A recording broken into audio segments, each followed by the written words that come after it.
What's up, guys? Welcome to the channel. This is going to be the video where I start going over my framework that I use in the market. All right, this is not going to be a very complicated video. It's going to be pretty straightforward. I feel like a lot of traders on the internet, especially, they overcomplicate this part of trading. And to be honest with you, this is the easiest part about becoming profitable. I'm fixing to show you a system that works, and if you master it and you stay consistent with it, you have your edge, your strategy taken care of. It's in the bag. Like, over time, obviously through trial and error, you'll sharpen that edge, you'll get better and more consistent. But this is not going to be what makes you profitable. What makes you profitable is mastering your mind, your emotions, and your risk management. Those three things right there are what separate the successful traders from the unsuccessful. You guys probably remember me saying I was an ICT trader, and it was good. I was successful with it. I was profitable. But just a little into that journey, I felt like there was more that I was missing. I don't know. There was just something. I can't really explain it. I just felt like there was more. I mean, you hear a lot about ICT and that whole thing. And I'm not hating on ICT at all. Like, his concepts, what he teaches, works. Just like anything else does, honestly. Like I was just saying, you can make any strategy work. As long as you have good risk management, good psychology, you can make it work. And what you have to realize is trading, it's about probabilities. Nobody actually knows 100% what's going to happen in the market. You can use different confluences and tools to gauge what you think is going to happen. I can go on the chart in the morning and pretty much almost every day know where the AM session is going to go. But as far as like finding trades inside that AM session, that's what's hard. And that's where you have to understand that there is no mechanical model that you can just learn that's going to give you precise, perfect entries every single time. Like, it's not realistic. All right. Now, of course, these things that these guys are teaching, they're going to work sometimes, right? They have to work for you to keep on doing them. And you know, it didn't work 4 times, but it worked the 5th time. Perfect, right? It respected the fair value gap perfect. So that means there's something there. I don't quite have it yet. So let me keep on going. Next thing you know, a year goes by, you're a little better, right? But overall, guys, you got to get away from the mindset of this order block or this fair value gap or this, that, this is going to be the perfect entry, right? And this is going to be my stop loss, and it's just perfect. It's mechanical. The algorithm, it has to work, right? No, it doesn't, okay? So get out of that mindset, get out of that framework, and realize that nobody actually knows what it's going to do. It's about probabilities. How can I stack the probabilities as much as I can in my favor? And the way you do that is by using tools. And number 2, with the ICT stuff, almost all these ICT trades were pretty big trades, right? So with a big trade, you're also risking a lot, okay? So there's nothing wrong with that. That's good, right? When it worked, it was great. When it didn't work, it sucked. But understanding that the market, when you're in a trade, I've pressed the button, I've executed, I'm either short or I'm long. I'm essentially, at this point, I'm walking through a swamp, right? I don't know what I'm stepping on. I don't know what's swimming around me. I can't see anything. I don't know where I'm going. I'm just in this swamp. It's dangerous. It's risky. That's what trading is like. When you're in a trade, you don't know what's around the corner. You don't know what's coming. You don't know who's watching you, where you're going. You have no idea, right? So my mindset now versus holding, an 80-point trade on NQ, I'm looking to get 5 to 10 points on the S&P 500. I'm trading the ES now. It's a lot easier to read. It's not as manipulated. I just like it a lot better, especially with the way I trade now, with what I use. It's so much better. So I've changed my mindset to versus catching these bigger trades, I'm catching these smaller trades, so I'm not risking as much. I'm not making as much either. I'm not risking as much though. And especially now with prop firms, the days are gone where you have to make $1,000 on one account, $2,000 on one account. Because with that, you're also risking that. And with these prop firms, you can't be risking that much. You're not allowing yourself any room to mess up, right? And that's stressful. It messes with your psychology. So with me taking these smaller trades, I've also realized these prop firms, Top Step specifically, that's what I trade. You can trade 5 Top Step accounts. You don't need to just trade 1 account anymore. You can trade 5. And with that, you can spread your risk out across all these accounts. So instead of risking, 500 or 1,000 on 1 account, I'm now risking like 250, 300, per account across 5. Yeah, I'm making that too. I'm a 1-to-1 risk to reward trader. So I'm making anywhere from 250 to like 400 across, the accounts that I'm trading, right? So I'm spreading my risk out. So I say all that to say, you can't find a perfect mechanical model trading. You just can't. You just can't do it, all right? So understand trading is about probabilities, right? And understand, yes, you can milk out your trades, and sometimes you can read a trade and know, okay, this is going to be a big move. And on those days, you can catch more than 5-10 points, right? But most days, I'm looking to catch a piece of what happens, a piece of it. And I'm using these tools to find high probability opportunities and situations in the market where I can enter in, grab what I need, and get the crap out. Like, I'm not sitting around, hanging out, letting a trade milk out to this buy side or sell side level. No, it's a terrible idea, all right? Get in, get out. And these levels, these tools I'm fixing to show you, give you those opportunities all day, all night even. You have so many opportunities versus waiting for one ICT setup in the morning or whenever you trade and it not always working. Most of these guys are taking like 2 or 3 trades a week. And a day like today, Monday, yeah, price action kind of sucked. It chopped around a lot. But when you have the strategy that I'm fixing to show you, you have opportunities, even on days like today, to make money. Like, I made around $400 today scalping these levels I'm fixing to show you. So change your mindset, rewire your thinking, what you've been told. People with trading, man, as a young kid, right? As a young kid, you're told what to believe, what to think, what to do, where to go, what you're going to do with your life. You're essentially programmed based on somebody else's beliefs. And people do the same thing with trading. Stop letting yourself get programmed by these people who have no idea what's actually going on. They're not even profitable. They don't know what's even happening. Like, I'm not saying ICT isn't profitable, but you have to think for yourself. Form your own ideas, form your own opinions. I just challenge y'all, listen to what I'm fixing to say, and go back and back test this. Go mark out weeks and weeks of these levels, and you'll see price draws to these areas an insane amount of times. There's no denying there's something here. There's no denying it, all right? So without further ado, let's get right into it, all right? So I'm going to turn these levels off and show y'all what's up, all right? So what I use is called volume profile. So what you're going to do, you're going to go on this 5th box here, hit this arrow, click on fixed range volume profile, and this is the volume profile tool, all right? So what this is showing you is actual data behind these price levels, okay? So in this range here, it's showing us how much volume there is at each level, all right? So there's 3 areas on this diagram that are important to us that we're gonna mark out each day. So you have this red line right here. This is called the point of control. The point of control is the level at which there was the most amount of volume. All right, so this point of control right here, we're going to mark this out. All right, once you mark it out, label it so you know what it is.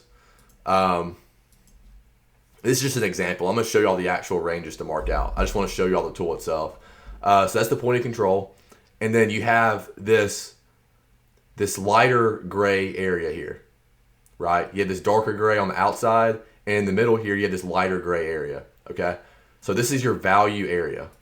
All right, value area. So the value area is this area right here. All right, this is the value area, and this is the area at which 70% of all the volume in this range was traded at, in this value area, okay? Now we're gonna mark out the value area high, which is the high of the value area. All right, we're gonna mark that out. the value area low, which is the low of the value area. And that's it. Those are the 3 levels you're going to mark out on this tool when I give you the ranges to mark out, okay? So once you do that, I'm going to show you real quick too. So these bars, right, the bars on the diagram, these are called volume nodes. So the high bars are called high volume nodes. Low bars are called low volume nodes. So the high volume nodes, typically price is drawn to those levels. As you see here, we rejected it there and we've been consolidating around it, had a couple bounces off of it. So the point of control, that's the highest volume node, right? Obviously. So price tends to pull to that level, and you'll see a lot of opportunities to catch some scalps off of it. Same thing with these low volume nodes. So this is not a good example, but I'm just showing y'all. These low bars here, these are low volume nodes. So not a lot of volume was traded at these levels. So a lot of times for you ICT guys, a fair value gap, right? That's an imbalance, it's an inefficiency. We just place hard up or down, right? And we form a gap, a fair value gap. And a lot of times those big impulse pushes are really fast, right? That's what forms the fair value gap. And when that happens, we don't usually have a lot of volume at that level because price was so quick through it. So when that happens, we form low volume nodes most of the time. So price is also drawn to those areas where there's an inefficiency in volume. Price will pull back to those areas a lot. So low volume nodes, high volume nodes, those are good areas to expect price to go. That's just to give y'all a little bit of detail of the volume profile tool itself. The most important part is marking these levels out, okay? So you get the point of control, value high, value low, all right? So let's take all this off, and I'm going to show y'all which ranges to mark out. By the way, I trade the S&P 500 ES. This strategy works on pretty much anything, not Forex, but anything in the as far as S&P 500, NASDAQ, stocks, you're good to go. I mark out ES and the NASDAQ, NQ. I don't trade NQ, but I'm watching NQ for divergences, and I'm watching how NQ reacts off these levels as well. So I do watch NQ, and that being said, I'm going to show y'all which ranges to mark out, all right? So we mark out every day the previous New York session's volume profile. So from 9:30 a.m. to 4 o'clock p.m., you're going to mark that range out. So I'm going to show y'all real quick. Today's Monday. So on Monday, you mark out Friday's New York session. So let's go over to Friday. We actually had a half day on Friday. So I'm just going to mark out from 9:30 Friday to when the market closed at 1:10. And with that, we're going to get the volume profile for Friday. All right. So we're going to mark out point of control, label that, the value high, and the value low right here. All right. Once you get that, levels are marked. We can turn this tool off and we can go over to Monday, and I'll just show y'all an example of this morning, how I traded these levels. As you see here. So let me just break down the levels first real quick. So ideally, you're getting in at the value high or the value low, either a rejection, a bounce, and you're targeting the point of control. So most of the time, just like over here this morning, I actually caught a piece of this trade right here. As y'all see, market opened right here. This candle closed right on the value low to the tick, sold right off of it, right into the point of control. This is an actual perfect example of what you're looking for. Closed on value low or value high, you enter short here, and you target point of control. That is a 7-point trade. Pretty good stuff. This is exactly what I'm looking for. I only got a piece of this, so I still traded after taking this trade. But as you see, point of control, we bounced right off of that. You could have scalped point of control. Bounce off point of control again. Could have scalped it. Bounce off point of control again. Multiple times until we eventually break out of the point of control and go right for the value high. All right. So at this point, you're looking at going short again at the value high. We kind of hang out. We hold the level nice. And then what do? We sold right off the value high again into the point of control, through it. Closed right on it, ended up pushing through it, and then we went right back up to value high. So multiple opportunities here to take some trades. So ideally, you're getting in at these value areas, targeting point of control. You can also read the point of control and catch some scalps, some bounces or rejections off point of control to these value areas. It's just learning how to read these levels. You have to go back, mark them out, and back test how price responds to these areas. Usually what I just explained to you is what happens. There are some times where once we close above this value high, for example, like right here, we closed above it, started trading above it, we'll come back and we'll retest this value high and go higher, which is exactly what happened. And we did it again, retested it, little scalp opportunity multiple times here. And yeah, so you're essentially reading these levels, reading the candlesticks, and you're trading. I never thought I would say this, but you're pretty much trading support and resistance. But you have to actually use your brain. You can't just blindly get in at the level, right? I want to see these candlesticks respect the level. There's also a few things I'm fixing to show you that add confluence to what I'm thinking is going to happen, where price could go for the session. But this is just some examples of this morning, how you could have used these levels to capitalize on a few different opportunities. So that's just one example. So each day you're marking out the previous New York session. So 9:30 a.m. to 4 o'clock p.m. On Mondays, you're marking out Friday, right? And this past Friday was a half day. So I just marked out the whole session, from 9:30 to 1:10.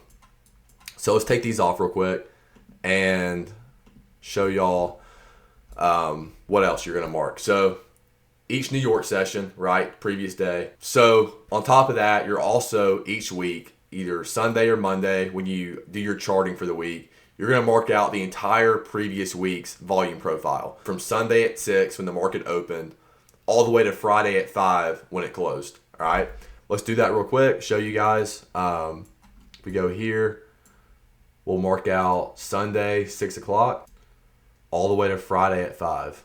Or in this case, it was 1:10.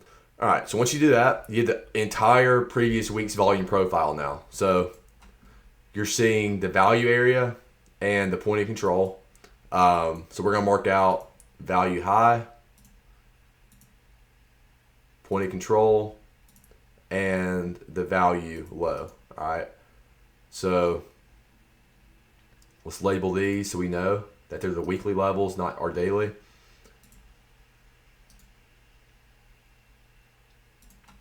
All right, so once you do that, you can turn the tool off, and we come back over here.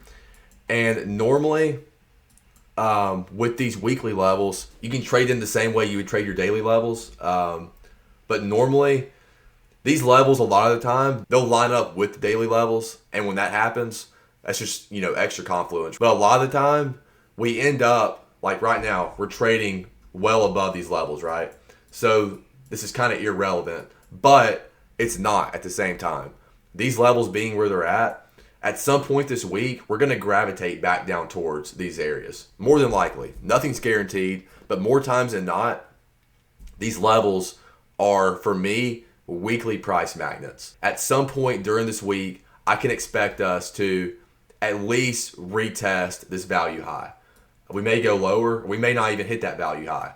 Nobody actually really knows what's going to happen.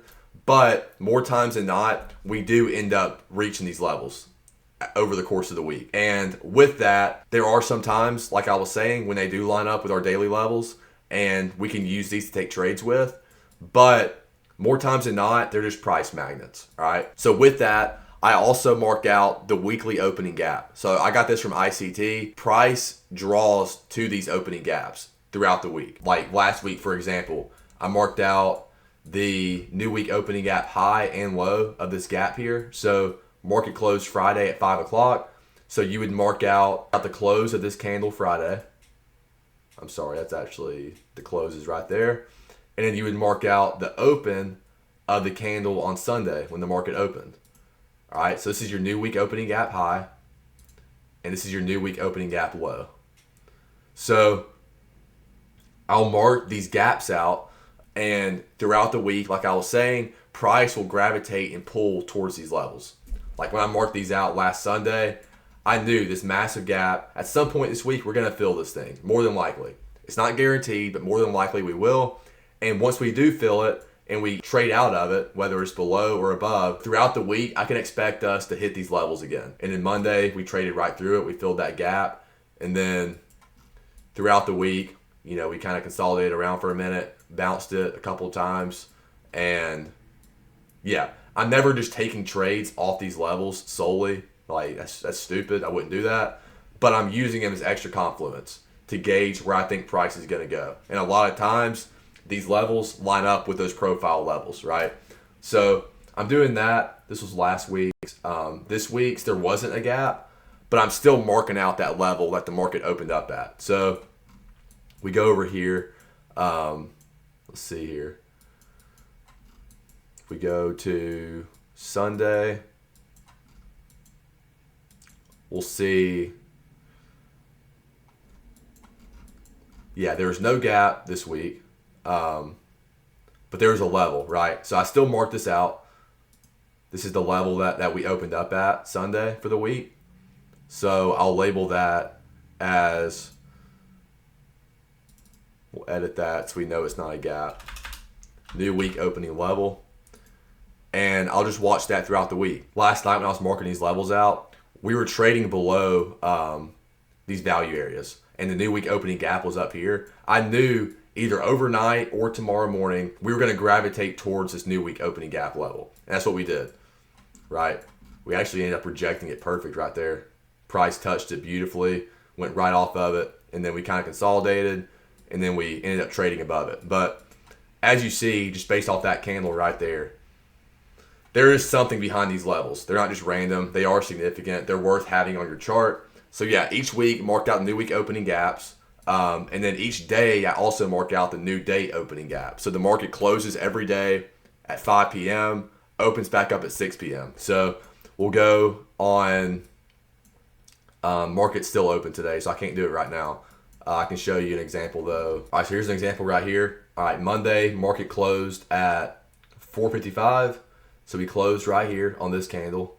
This candle closed at 6,012.75.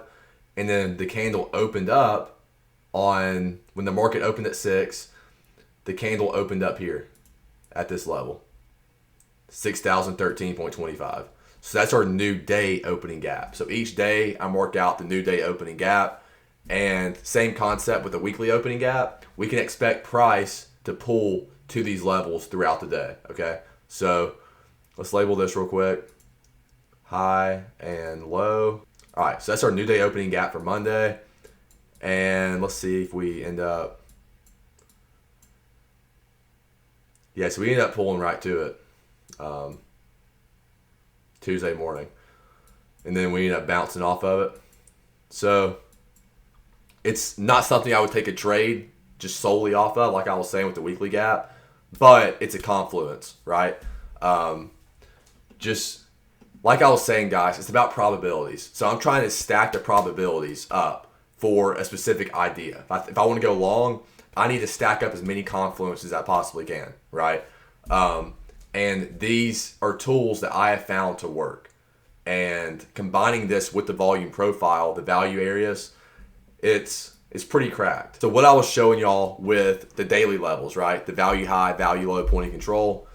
Let me mark those out again real quick. Yeah, so as y'all see right here, the new week opening gap level is pretty much right on top of the point of control. So with these levels, if you're an ICT trader, you know about discount and premium. So if you guys aren't familiar with that, the market, it moves from discount to premium, right? Whether it's an algorithm, whatever it is, it's moving from a discounted price to a premium price. And then you have fair value in the middle, okay? So before the algorithm, the big players, whoever, before they want to send this thing higher or lower, they're going to want to go to a discounted price to make that next leg up. They want to get the best deal they can before they either go higher or end up going lower. So just to simplify this, I feel like these volume profile value levels are, in a way, price going from discount to premium.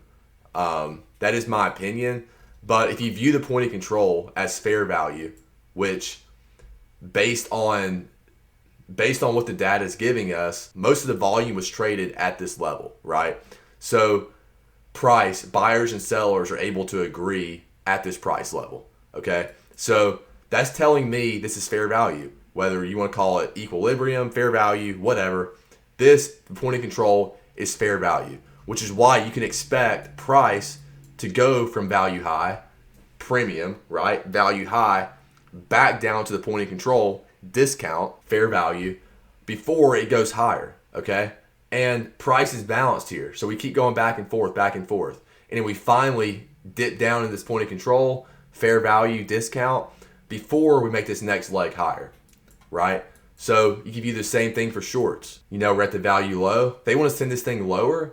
They're going to go to the point of control or fair value before they send this thing lower, right? Not all the time, but we can expect that. And most of the time that does end up happening, which is why we can expect a bounce at this value low and us to go to this point of control, okay? So that's kind of how I view these levels, how I read them, how I see them. And yeah, guys, there's so many opportunities throughout the day off these levels just to snag 5-10 points. And like I said, if you're trading multiple accounts, and even if you're not, you can leverage in a way where you can make a lot of money doing this. My trading has never been better than it's been now, ever since incorporating this into my trading. And I did at first just add it to my ICT stuff, and it helped me a lot. But I'm more so now, I'm just doing this. I'm subconsciously seeing the ICT stuff because I did it for so long and studied it so much. Like I still have in mind, like when I'm reading this, market maker buy and sell models, right? This morning, I knew right here, we're in a market maker buy model, and our next stop is these highs up here. And that's what happened this morning. We also had our new week opening gap, new day opening gap. All of our value areas are up here, fair value. So all that in mind, okay, we're probably going to go higher. So I'm subconsciously still thinking about that stuff, but I'm not really taking trades based off of it. If anything, it's just adding confluence to what I'm thinking with these volume levels. So if you're a new trader, you can watch the ICT stuff, but really you don't need it, in my opinion. This volume profile, if you can just master this, study this, get good at using this tool, you're going to be set. It's crazy. Last night I was watching a podcast. I think his name's Patrick Neal. He's the Robbins Cup, like 5 times world champion, trading world champion. And he was going over the 3 tools that he uses, right? Guess what they are? Volume profile, market profile, and candlesticks. That's what he said he uses. So I'm not just making this stuff up. I'm not the only one that does this. You don't really hear much about it, but it's a very effective strategy and it works. And that's all that matters, right? So this works. You have found something that works. Stick with it, master it, study it, and master your psychology, your emotions, your risk management, develop systems. Guys, this is huge. Think about a business, a successful business, right? Businesses are ran off of systems. Trading's the same way. Trading's a business, right? It generates revenue. It's a business. You got to treat it that way. With that, you should be developing systems. So you should have all your trades tracked, the specifics of your trades, whether you're long, short, what instrument were you trading, why'd you enter the trade, why'd you exit the trade. You should know everything about why you're doing what you're doing. It's so important. So yeah, guys, this stuff works. There's one more thing I want to show you. On top of the volume profile, new week opening gaps, new day opening gaps, I'll go on the higher time frames each morning and kind of develop a bias based on the stuff that I guess ICT kind of teaches with the liquidity and the power of 3, what phase is the market in, what I think it's going to do right in that session if I can predict it. And a lot of times I'll try to line that up with what I'm seeing with the volume profile stuff. But that's not very important, to be honest with you guys. You can literally just get in here, mark these levels out, and once you're familiar with them and how they work, and you've mastered how they work, and what they tend to do, you can come in here, man, and as you see, so many opportunities. So on top of this, guys, I mark out NQ as well, as y'all see here. I'm watching NQ, same exact thing. As you see, we this morning bounced value high to the tick, the weekly and the daily, and that was the bottom of this monstrous move up. All right. Not making this stuff up, guys. Last night, we consolidated and held the value low, as you see here. Multiple opportunities for some scalps, and then we ended up finally ripping off of it. And yeah, that was in queue today. So I am watching these levels on the NASDAQ. I'm not trading them usually. I like trading ES better, but I am monitoring. And on top of that, I'm also watching the current session volume profile. And what I mean by that, this is exactly how I'm set up in the morning. Got trading view over here on this side. I got traded bait on this side. All right.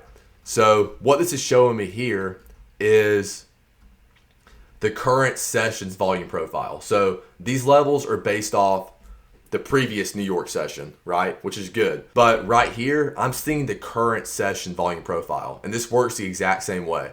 We have our value area here, right? Our value high, which is marked out for me right here. Value low, marked out here. And then our point of control, which is this red line right here. So same concept applies. A lot of times, I want to see these levels line up with what I'm wanting to see price do off these levels. So I'm watching this the entire time I'm trading. If I'm wanting to go short off one of these levels, I'm wanting to see us either respecting this value high, right, or displacing through this point of control and showing a willingness to want to go to this value low. Okay, so I'm just reading these levels and lining them up with the previous session's levels, if that makes sense. This is just where, guys, you have to have the experience. You have to show up each day and trust that what I'm showing you works, right? Just trust it. Show up each day. Mark out the levels I'm telling you to mark out. Watch and study the current sessions profile, and you'll start seeing how these levels go hand in hand and how you can find setups each day, multiple times throughout the day in the market that you're trading, okay? And then with Tradevate, you can actually see an in-depth look at how many transactions were at these levels, right? Which is pretty cool. I don't really use that much, but it is pretty neat. But yeah, I'm trying to think if there's anything else. For me, like I was saying, I'm a one-to-one risk to reward trader. So I'm looking for 5 to 10 points per trade, and that's it. I trade multiple accounts through Top Step. So I'm not risking as much just on one account to make, $1,000, whatever. I'm spreading my risk out across 5 accounts, and I'm making, on average $250 to $400 per an account. That's my goal each day. And this strategy, this edge, gives me those opportunities each day. And what I like about this, like I was saying earlier, it's not just I get one shot. I better be ready. I get one opportunity. If it doesn't work, I'm just screwed, right? No, with this, you get multiple opportunities, multiple shots. So it takes the pressure off of you. You don't feel like every time a level gets hit, you have to take a trade. You don't feel that pressure, which is good. It makes you a better trader. I know I've got multiple opportunities, and I know I just need 1 or 2 good trades. That's it. Really, it's just one most days. But 1 or 2 trades max is all I need. And with this strategy, with this edge, I get those opportunities all day. So whenever I'm feeling ready and like super confident about a specific setup, that's when I execute. I got choices, I have options, so I don't have to rush or force anything. But yeah, guys, that's the video. I hope this helped you guys out, gave you all a framework. I just encourage you to have an open mind and try it. It works. I've got students that are crushing it right now using this system, and it's awesome to see, guys. Like, I want y'all to succeed, and I'm so confident in what I just showed y'all. I really hope y'all try it and give it a shot. And yeah, guys, if y'all want to see anything else covered, anything specific, if y'all have any questions, let me know, comment, DM me, and I'd be happy to help you guys out. But yeah, that's it for this one. Hope y'all enjoyed it. I'll catch you guys next time. Peace.